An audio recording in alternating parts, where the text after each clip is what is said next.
Like et abonne-toi à notre chaîne YouTube, où cette araignée grimpera sur ta tête pendant ton sommeil. Certaines personnes sont plus fortes que d'autres. C'est ainsi que les choses se passent. Mais certains sont tellement forts que vous ne voulez pas vous retrouver du mauvais côté. Ce sont des gens avec qui vous ne voulez pas vous frotter. Numéro 15, Blessing Awadibu. Quand on dit que quelqu'un est une force de la nature, on sait simplement qu'il sera quelqu'un avec qui on ne veut pas s'embrouiller. C'est tout à fait vrai en ce qui concerne Blessing Awadibu. Blessing est un culturiste irlandais professionnel, très connu pour son physique massif. Il a 2 titres de champion classique Arnold, 4 titres de champion IFBB et une multitude de victoires en compétition sur plusieurs années. L'homme de 30 ans a fait des vagues dans le monde du culturisme, l'une des principales raisons étant sa masse musculaire.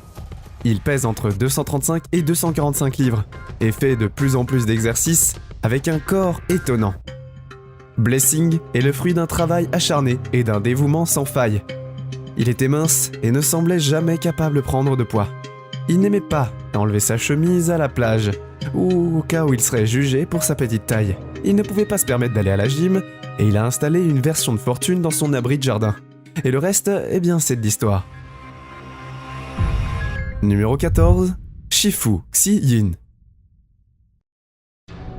Notre enfance façonne en fin de compte notre vie d'adulte, et Shifu Xi-Yan est un exemple de ce qu'une intervention précoce peut faire pour la force et l'esprit d'une personne.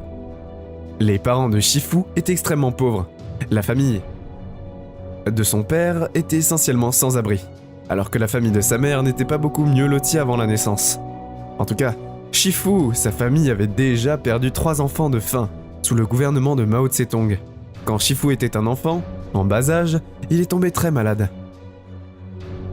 Sa famille a tout essayé, mais a fini par croire qu'il l'avait perdu. En l'emmitouflant pour lui enlever son corps, ils ont été arrêtés par un acupuncture, qui a pratiqué l'acupuncture et a autorisé Shifu pour guérir. Jusqu'à ce que Shur et Shifu croient qu'il était un Bonden Savat. C'est Bouddha qui a envoyé pour sauver la vie. Les parents de Shifu étaient bouddhistes et ont emmené Shifu au temple Shaolin. Il a pu voir le moine en chef et il est devenu le plus jeune moine du temple, à l'âge de 5 ans. Shifu a appris l'acupuncture et le kung-fu, et d'autres combats. Il commençait sa journée de 5 ans à 4h30 du matin. Il passait toute la journée à pratiquer et à prier. Shifu était également très compétitif. Sa vie était vraiment un bouddhiste, et son art martial, du temple Shaolin, n'était pas l'homme avec lequel on voudrait s'amuser. Numéro 13, Vittorio Permazzari. Vittorio, ou Vito Perbizzari, est l'une de ces personnes que l'on voit pour la première fois et qui sont immédiatement terrifiantes. Il mesure 6 pieds 4 pouces et se distingue par des traits assez impressionnants. Il a une barbe noire et une apparence intimidante. Puis, il ouvre la bouche et a un fort accent allemand, en disant que malgré son apparence et son physique impressionnant, Vittorio est un peu le type assez charmant. Il a un blogueur et le fitness. C'est un culturiste professionnel et il est très présent sur les médias sociaux. Il partage sa routine d'entraînement avec plus de 100 000 de ses fans. Mais ce n'est pas tout. Vito est aussi un acteur et a joué un rôle assez intimidant dans la série télévisée web Netflix intitulée Dogs of Berlin. La série est sortie en 2018 et Vito a joué le rôle de Tariq dans 4 épisodes en 2018. Vito est également apparu dans le court-métrage de 2019, Le Bûcheron, en tant qu'homme de main. La série télévisée a tourné en tant que Charlie et le rôle de Reinhardt dans le film. Le retour du lion, même s'il est un peu effrayant, et il est clair de voir que Vito a du talent à la fois dans le monde du fitness et du cinéma. Numéro 12, Uguru Jigo. Uguru est un homme qui possède des compétences MMA impressionnantes, ce qui lui permet de se faire appeler le ninja noir. Il a des compétences ninja impressionnantes dans sa manche et le Jiga connaît les arts martiaux depuis son enfance. Il a commencé à faire du taekwondo à l'âge de 4 ans. Il a travaillé dur dans ce sport, mais il n'avait pas assez besoin d'un nouveau défi à l'adolescence. Il s'est mis à la boxe thaïlandaise, puis au karaté, au krav maga et a même mis à profit certaines de ses compétences en gymnastique. Il les a acquises dans ce style de combat unique, mais ce n'est pas tout. Jiga Uguru peut faire et il engage dans le parcours. Il peut garder la force et a des mouvements et des techniques de pied incroyablement puissants. Il est rapide sur ses pieds, il peut frapper plusieurs fois en quelques secondes et peut passer d'un style de combat à l'autre. Il aime même monter d'un cran en mélangeant les arts martiaux et la gymnastique. Et ce qu'il y a de mieux pour un gigogourou. Numéro 11. Itsumi Makami. Même à 88 ans, Itsumi Makami est toujours quelqu'un que l'on ne défierait jamais au combat. Après tout, on n'oublie pas des décennies d'entraînement et d'enseignement, même si on est maintenant un vieux. Itsumi, connu sous le nom de Yoshioki Kakio, et qui est enseignant à Noda Shiba à Japan, il a fondé l'organisation Mujinkan. Mais c'était son ancien Togugoko, Ryu Sokei, également connu comme un grand maître lorsqu'il était enfant. Il était très impliqué dans les sports, les arts martiaux et le théâtre. Il a appris le judo et a gravi les échelons, puis a commencé à l'enseigner aux soldats américains, à la base aérienne de Yokota. Il a décidé de faire carrière dans l'enseignement des arts martiaux et a passé 15 ans sur l'île de Honshu, à apprendre les techniques du ninjutsu judo et karaté. Il est à Koke, à Poppé et à Soke. Le rang de Soke, ou de directeur, est 9 d'écoles d'arts martiaux différentes. Sa forme d'entraînement est un peu plus différente des autres, car il se concentre sur la sensation des techniques, ce qui rend les mouvements plus réalistes. Dans un cadre réel, il n'y a pas vraiment besoin de la plupart des arts. Les ninjas de nos jours, Itsumi se concentre sur l'enseignement du taijutsu, mais mentionne les autres formes d'art pour des raisons d'études historiques. Numéro 10. J.D. Iceman Anderson. Si vous vous êtes déjà retrouvé dans la situation difficile de ne pas pouvoir ouvrir votre bocal de cornichons, alors il faut la peine de traquer J.D. Anderson. Aussi connu comme l'homme de glace, sa forme surhumaine aura le bocal de cornichons si terrifié qu'il s'ouvrira tout seul. J.D. a 6 records du monde à son actif. Il a fait des belles choses, et des choses assez folles. L'une d'entre elles consiste à briser le plus de blocs de glace possible avec un bélier humain. Il peut déchirer des plaques d'un matri en 2 avec ses dents. Il peut briser des dattes de baseball sur ses genoux et son dos, et même rouler des poêles à frire à main nue comme si elles n'étaient faites que de papier aluminium. Grâce à sa force, il s'est fait un nom et a même participé à des émissions de télé. Vous l'avez peut-être déjà vu dans America's Got Talent, l'émission quotidienne avec Jon Stewart, l'émission de ce soir avec Jay Leno, Guinness World Record Gone Wild et Guinness World Record in Minon. Mais pour n'en citer que quelques-unes. En disant que JD utilise ses pouvoirs pour le bien, il y voyage aussi à travers le pays et même le monde comme motivateur, dans les églises et les écoles. Si vous voulez voir sa force en personne, vous le trouverez aussi en train d'assister à de nombreux événements où il montre sa force. Numéro 9. Martinez Lipsies. Si vous déménagez, il serait bon d'appeler Martinez Lipsies pour qu'il vous aide à installer le canapé. Il vous fera déménager en un rien de temps. Martinez Lipsies est un Lytton, un Américain qui n'est certainement pas quelqu'un avec qui vous voudriez vous frotter. Il a gagné la compétition de 2019 du plus grand homme du monde et ensuite joué la 2e place dans le Classic Arnold de Strongman. Mais il parle couramment le letton. Il avait également l'habitude de visiter la ferme de ses grands-parents en Lettonie, où son grand-père lui a fait découvrir l'haltérophilie.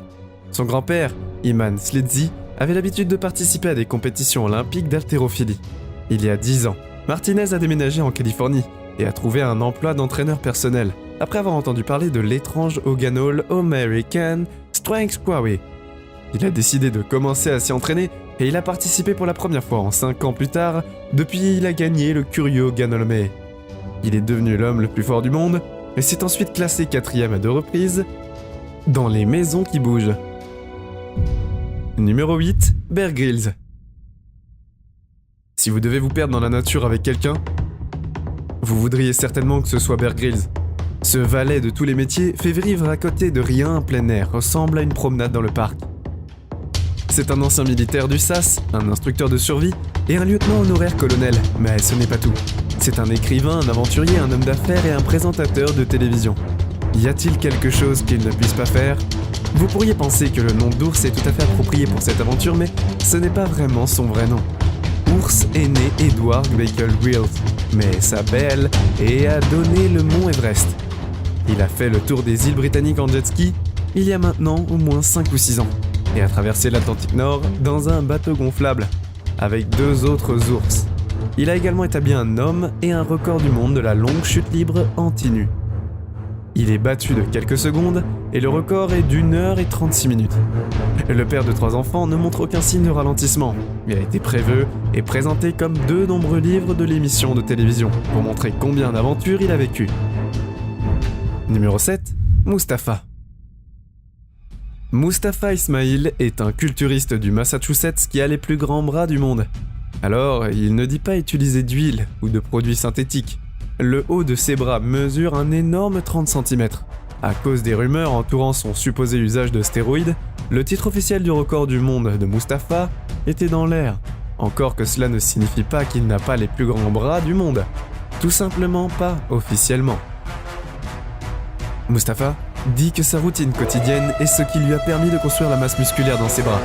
Il mange 9 livres de glucides chaque jour, il boit 3 gallons d'eau et mange 7 livres de protéines. Il préfère également le bœuf aux épinards. Ce que nous pensions être un aliment de base des grosses moules, il mange également beaucoup de volailles et de fruits de mer, tout en buvant beaucoup de boissons protéinées. Entre les 2 heures d'entraînement quotidien pendant celle-ci, il peut soulever jusqu'à 600 livres. Même si certaines personnes ont des doutes sur la réalité de ses muscles, Mustapha dit que les médecins ont prélevé les échantillons du sang et rien n'a été découvert d'anormal. Numéro 6. Vidyu Jamwal. Imaginez être si bon dans ce que vous faites que vous êtes nommé l'un des meilleurs au monde. C'est ce qui est arrivé à l'acteur commando Vidyu Jamwal. Il est bien connu pour ses cascades sur le grand écran en 2018. Il figurait dans une liste prestigieuse produite par Lou V qui l'a classé parmi les 6 meilleurs artistes martiaux au monde, sur une liste de 10. Il est également le seul Indien à figurer sur la liste. Selon l'époque, l'Inde et les réalisateurs n'ont pas de bonnes raisons de publier des cas à la vidéo des réalisateurs. Chuck Russell a dit qu'il a une rare combinaison de mouvements de tueur et de charme cinématographique qui le rendent imparable. Il a également beaucoup de connaissances sur la paella, le kalari et une aussi forme de martial art de Chuck Russell. Il a même créé un rôle juste pour soutenir le style de combat unique de Vidout et de Vidyat. D'autres sur la liste incluent le président russe Vladimir Poutine, Bear Grylls, Scott Atkins, Wu Jing et Latif Crowder. Ce sont tous des gens que vous ne voudriez pas rencontrer dans une ruelle sombre ou défier à un combat, et cela est pour sûr. Numéro 5. Tony Jaa. Ce n'est pas la première fois que nous entendons dire que les gens ont été inspirés par Lee et Jet Li. C'est Bruce Lee pour apprendre les arts martiaux. Il est rare d'entendre dire que les gens sont si inspirés qu'ils sont presque aussi bons qu'eux. C'est certainement le cas de Tony Jaa. Tony Jaa, ou Tashikorn, est un die artiste maté art martial de cascadeur. Il est acteur, action-chorégraphe et aussi réalisateur de films. Croyez-le ou non, ancien moine bouddhiste, il a joué le rôle principal dans Hanbok Muay. Il a joué Hong Bak au début et des rôles dans d'autres films marquants, comme Fast and Furious 8 Paradox. En tout cas, il regardait les films de Bruce Lee, de Jackie Chan et de Jet Li dans les foires des temples. Il était si inspiré et passionné par leurs mouvements qu'il les pratiquait tous en faisant ses corvées ou en jouant avec ses amis. Il a commencé à s'entraîner en Muay Thai à 10 ans, puis a fréquenté le Maha Seracom College of Physical Education où il a obtenu une licence et à l'avenir, Tony était tracé. Il n'a pas fallu longtemps avant qu'il travaille avec un cascadeur et apprenne tous les mouvements d'arts martiaux qu'il pouvait. Il a de nombreux rôles à venir dans le pipeline, y compris chasseur de monstres, détective Chinatown, 3 et un homme va se lever. Numéro 4. Martin Ford. On n'obtient pas un mot et un nom comme le mot, des cauchemars sans avoir des compétences et des talents bizarres.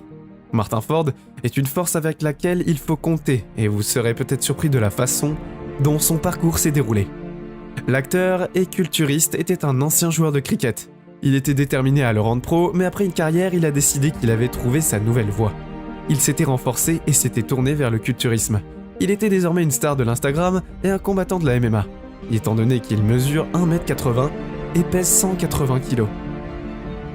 Il a donc signé avec la société de promotion polonaise KSKSW, ce qui lui a valu le titre de cauchemar, car il n'est pas quelqu'un avec qui on peut jouer, mais aussi pour son rôle d'acteur et aussi dans le groupe Incontexté 4. Il est passé d'un joueur de cricket en pleine forme à un culturiste musclé. Numéro 3, Isao Machi. Isao Machi n'est peut-être pas un combattant de poing habile, mais il n'a pas besoin de l'être. Il détient en effet 6 records du monde Guinness pour ses compétences exceptionnelles en katana. En fait, il est si habile avec ses coupes d'épée qu'il réussit à accomplir ne semble vraiment pas plausible. Il a fait le plus de coupes d'épée sur un tapis de tatami au sol, et a ensuite coupé un tatami en 2 fois, voire même 8. Et Zhao a commencé à apprendre les techniques de sabre quand il avait 5 ans, et il dirige maintenant son propre dojo qui implique la transmission des traditions à ses élèves. Son but était de tester les limites du samouraï moderne, et nous sommes presque sûrs qu'il a réussi à faire 1000 coupes de sabre dans le temps le plus court, et qu'il a réussi à faire 1000 coupes de paille en seulement 36 minutes et 4 secondes. Ce qui revient à environ une coupe toutes les 2 secondes, pendant plus d'une demi-heure. Nous aimerions le mettre sur un couteau de chef, et voir de quoi il est capable en cuisine. Numéro 2, Hafthor Björnsson. Après que Julius Björnsson, qui est souvent appelé, ne mérite pas d'être confronté à un bras de fer, même si vous pensez être assez fort, la moitié de Thor est juste beaucoup plus forte. Il est un ancien homme fort et acteur professionnel irlandais. Il a été la première personne à gagner le titre de l'homme le plus fort du monde, celui de l'homme le plus fort d'Europe, et le classique Arnold Strongman. Le tout en 1 an. S'il vous semble familier, mais que vous ne suivez pas la scène de l'homme fort, alors vous pouvez peut-être le reconnaître comme Gregor le Mountain Clegane. Il l'a joué dans le jeu des trônes pendant 5 saisons. Sinon, vous le reconnaîtrez peut-être même au terrain de basket où il a fait carrière, mais où il a dû prendre sa retraite en raison d'une blessure à la cheville. Pour être honnête, bien que le changement de carrière ne lui ait pas fait de mal, le jeune homme de 31 ans a de nombreux titres d'homme fort à son actif. 2, 3, 4 médailles de bronze et 3 d'argent, en seulement 6 tentatives, avant d'être couronné champion en 2018. En 2020, il a soulevé 1105 livres, ce qui a battu le record de l'homme fort de 3 livres. Numéro 1, Tony Senda. La force dans la vie ne se limite pas à soulever quelques poids et à les ouvrir dans quelques bocaux à cornichons. C'est souvent la façon dont vous appliquez cette force dans des réalisations réelles. Tony Senda n'est certainement pas quelqu'un que l'on voudrait embêter, en particulier les criminels. Il est un opérateur de SWAT et un marin à la retraite, vétéran du corps des pompiers avec plus de 2 années et des décennies. Il pratique également les arts martiaux, les mixtes, et a été entraîneur de combat pour les forces de l'ordre et instructeur d'armes à feu pendant près de 2 décennies. Si cela ne suffit pas à vous convaincre de la puissance et de la force de ce type, alors peut-être sa longue carrière dans le SWAT l'aura-t-elle impliqué dans plus de 800 situations de la vie réelle qui ont fait appel à sa force et à sa capacité à s'épanouir dans une situation stressante. Quelle que soit la tâche à accomplir, qu'il s'agisse de surveillance sous couverture, de collaboration avec des agences fédérales, d'enquête criminelle, de recherche de fugitifs ou d'opérations tactiques, Tony a pu s'impliquer sans sourciller. Il a pris sa retraite des forces de l'ordre en 2016 et a fini par créer sa propre entreprise, qui lui a permis de partager ses expériences du monde, couvrant sa vie et sa carrière, que la plupart d'entre nous connaissent mieux que de jouer avec des gens beaucoup plus grands ou plus sages que nous. C'est tout pour aujourd'hui. Nous espérons que vous avez apprécié cette vidéo autant que nous avons aimé la réaliser pour vous. N'oubliez pas d'aimer la vidéo, de commenter et surtout restez au courant de nos prochaines vidéos en vous abonnant et en cliquant sur la cloche de notification. Comme ça, vous ne pourrez rien louper du prochain contenu de la chaîne. Passez une belle journée.